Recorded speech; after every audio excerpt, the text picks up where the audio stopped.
தனியா உட்காந்துக்க. உன்னை ஒதுக்குறாங்களா, நீ ஒதுங்க. உன்னை ஒதுக்குற காரியம் ஒரு நாள் உன்னை மட்டும் காப்பாத்தும். அதுதான் கர்த்தர் உனக்கு வச்ச பெரிய கிருபை. ஏன் கர்த்தர் ஒதுக்குறாரு? நீ வாசலுக்கு ஏன் வந்துடுற? ஒரு நாள் உள்ளே அழிவு வரும்.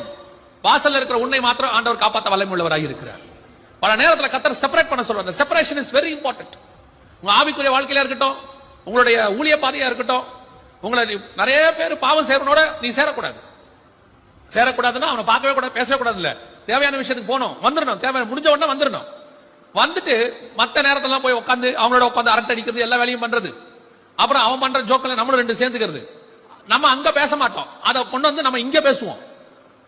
நான் ஒரு இடத்துக்கு போனேன்னா அவங்க ஒரு ஜோக் சொன்னாங்களா, அப்படி வந்து எங்க சொல்லிட்டு இருப்பான்? வீட்டுல சொல்லுவாங்க, சர்ச்சில் சொல்லுவான்.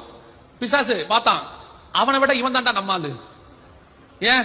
அவனாவது வெறும் பாவிகள் மத்தியில பேசினவன், இவன் வெறும் பரிசுத்தவான்கள் மத்தியிலே நம்மளை பத்தி பேசிட்டு இருக்கான். இன்னைக்கு அதுதான் நடக்குது. ஏன் என்னால ஜெயிக்க முடியல? நீ நடுவுல போய் உட்காந்துக்கிற. கொஞ்சம் உன்னை செப்பரேட் பண்ணு. அந்த செப்பரேட் பண்ணும்போது நீ சில காரியங்களை உலக பிரகாரமா இழக்கத்தான் நேரிடும். சில மாம்ச சந்தோஷங்களை இழக்க வேண்டி வரும். நீ அதை இழந்து பாருங்க. ஒரு நாள் வரும், கர்த்தர் உங்களை மாத்திரம் உயர்த்துறதை நீங்கள் காண்பீர்கள்.